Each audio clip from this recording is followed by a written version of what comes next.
Hansı ki Allah Rəsulü onlar haqqında xüsusi olaraq buyurur. Nədir bunlar? Birincisi, yəni bu üç dənədən biri oruç tutmaqdır. Hansı ki, hədis-i qudsidə Allah Rəsulü Allah Taala'nın dili ilə buyurur ki, Allah Taala deyir ki, kullu amal ibn Adəmə ləhu illəs-savm fə innehu li və ən əczi bihi. Adəm oğlunun bütün əməlləri hamısı onun özünündür, illəs-savm, oruçdan başqa. Orucun mükafatını mən verəcəm deyə Allah buyurur. Yəni, təbii ki, bunun şərhi genişdir. Qısa da olsa budur ki, yəni oruçda reklam olmur.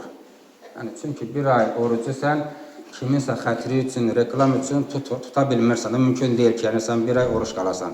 Uzaq başı bir gün, iki gün kiminsə xətrinə tuta bilərsən, amma bir ay sən bunu tutasan, üstə gəl, yəni əlində şərait imkan var ki, xəlvətdə yeyəsən, çölə çıxıb deyəsən ki, mən orucam.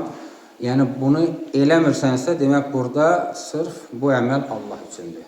Onun üçün də Allah buyurur ki, yəni bu əməl mənim üçündür. Yəni qulum bunu sırf mənim üçün tutdu, mənim üçün elədi və onun da mükafatını mən verəcəm. Və demir, nə verəcəm onun müqabilində, bəyan eləmir, xırdalamır, Allah Taala bunu açıqlamır. Nə, necə? Bunu qiyamətdə görəcək inşallah. Və ikinci hansı əməldir? İkinci də ki, əs-sabru, yəni səbr eləməkdir. Təbii ki, səbir də hər şeyin qarşılığında səbir yaranır. Tək müsibətin qarşılığından getmir. Ən başlıca müsibətdən də böyük elə ibadətdir ki, və ondan da hal-hazır yaşadığımız oruçdur ki, yəni orucu tutmağa sən səbr eləyə bilirsənsə, yəni bu elə-belə bir əməl deyil.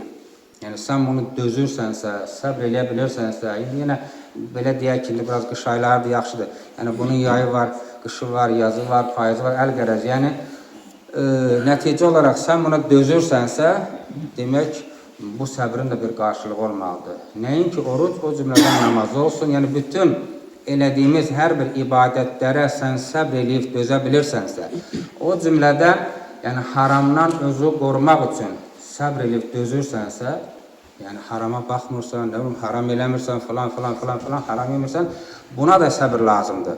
Bunu da dözə bilirsənsə, o cümlədən müsibət və qeyr, bütün bunların hamısını eləyirsənsə, yəni Allah birbaşa Quranda ayət Allah buyurur ki, İnnəmə yuvaffəs-sabirunə əcrəhum bəğeyri hisab. Həqiqətən deyir, sabirlərin, səbirli olanların əcri, yəni mükafatı hesabsızdır. Yəni hesaba gəlinməyəcək bir şeydir. Yəni onu mən, hətta Allah Rəsulü onu belə deyib, bəyan eləmir ki, bunun qarşısı budur. Allah, qiyamətdə bu da görünəcəkdir.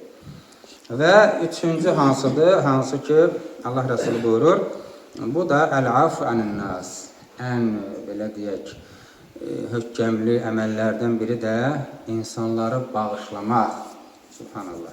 Yəni, kimsə sənin haqqına girər, girməz. Nəticə olaraq, yəni, bağışlamaq, bağışlaya bilmək. Bunu da Allah Quranda, Quran ayəsi Allah Teala buyurur ki, Fəmən əfə və əsləhə fəəcruhu alallah.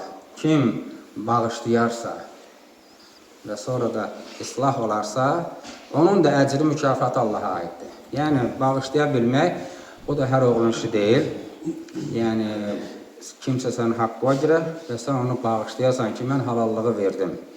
Ki, yəni, insan bacarsın ki, büyünə qədər və büyündən sonra bütün o kim ki, onun haqqına girib, elə halallığını versin. Ən azından bu niyyətdən ki, Allahım, mən məsəl üçün Elşəni bağışladım, bu niyyətdən ki, Allahım, sən də mənim o qədər günahlarım var.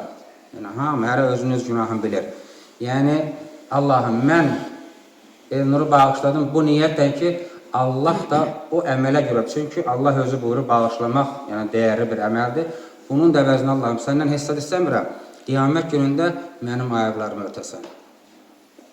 Yəni, sən bunu elə və bil ki, sənin qeyrətin varsa, bunu elədinsə, Allahın qeyrəti sonsuzdur. Allah ondan qat-qat əvəzi ilə günahlarımızı örtəcək, örtbastır eləyəcək və bağışlayacaqdır. Və nəticə, həmin o üç əməl, oruç tutmaq, səbirli olmaq və bağışlamaqdır ki, və Hədisin sonunda Allah Rəsulü buyurur ki, deyir, qiyamət günü məhşərdə bir münadi, yəni nida eləyən çağırıcı, carçı, belə deyək, car çəkşək ki, subhanallah, əynə əllədinə əcruhum əlallah, subhanallah, hanı o kəslər ki, onların mükafatı sırf Allaha aiddir. Həmin şəxslər çıxsın qabağa, subhanallah, sıradan bir addım çıxacaq qabağa. Səbirli olanlar, oruç tutanlar və insanları bağışlaya bilən kimsələr. Və Allah bizi də hamımıza o şəxslərdən eləsin inşallah.